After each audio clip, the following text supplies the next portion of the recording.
জ্বালানি নিয়ে এবার একটু কথা বলি, একটু সময় নেব, তারপর আপনাদের প্রশ্নে যাব। আপনারা জানেন এর আগে একদিন আমি একটা ব্রিফিংয়ে, সম্ভবত গত ব্রিফিংয়ে জ্বালানির সংকট নিয়ে কথা বলেছি। আমি আজও আবার একটু বলি, এটা খুবই সত্য কথা। ঢাকার বাইরের অংশে একটা খুব বড় এলাকাতে প্রচুর লোডশেডিং হচ্ছে, প্রচুর বিদ্যুৎ সংকটে মানুষ ভুগছেন, এবং এই তীব্র গরমের মধ্যে বিদ্যুৎ সংকট মানুষের জীবনে খুব বড় বাজে পরিস্থিতি তৈরি করেছে আনডাউটেডলি। সংকটটা কি হয়েছে আমি সেদিনও বলেছিলাম, আর একটু ডিটেইলে যাব। কিন্তু অ্যাকিউট সংকটটা হচ্ছে, আমরা প্রাথমিকভাবে যদি বলি, আমরা আমাদের প্রয়োজনীয় অ্যামাউন্টের গ্যাস বহুদিন থেকেই দিতে পারিনি। আমাদের যে রিকোয়ার্ড অ্যামাউন্ট আছে তার কাছাকাছি, আমি ভুল না করলে ৩,৮০০ মিলিয়ন যে ঘনফুট গ্যাস প্রতিদিন, সেটা আমরা পারি না, এটা কাছাকাছিও ছিল না।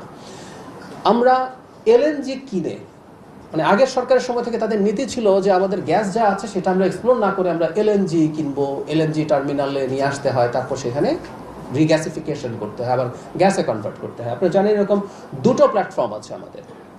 এর মধ্যে একটা প্ল্যাটফর্ম যেটা American company Excelerate energy operate করে, সেটায় একটা দুর্ঘটনা হয়েছে, অগ্নিকাণ্ড হয়েছে। খুব বড় দুর্ঘটনা হয়নি, কিন্তু এটা আর কাজ করতে পারছে না। এই কারণেই একটা বড় অংশের গ্যাস সাপ্লাই কমে গেছে।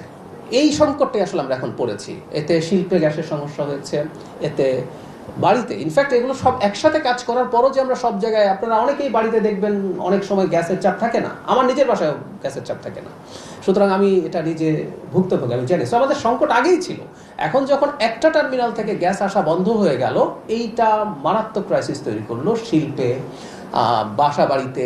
সিএনজি পাম্পগুলোতে আমরা দেখবো, যেগুলো আমাদের চোখে পড়ে প্রচুর, সিএনজি স্কুটারের লম্বা লাইন হচ্ছে, গাড়ির লাইন হচ্ছে, এই সংকট হচ্ছে।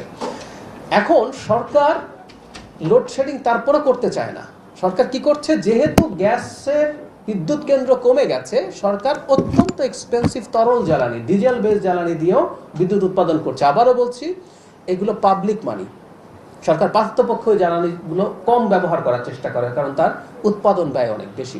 কিন্তু এই সংকটের কারণে সেটাও করছে, কিন্তু তারপরে লোডশেডিং হচ্ছে। কারণটা হচ্ছে এই, যখন গ্যাস কমে যায়, খেয়াল করুন, আমরা বাসা বাড়িতে অনেকে ইলেকট্রিক চুলা ব্যবহার করা শুরু করেছি।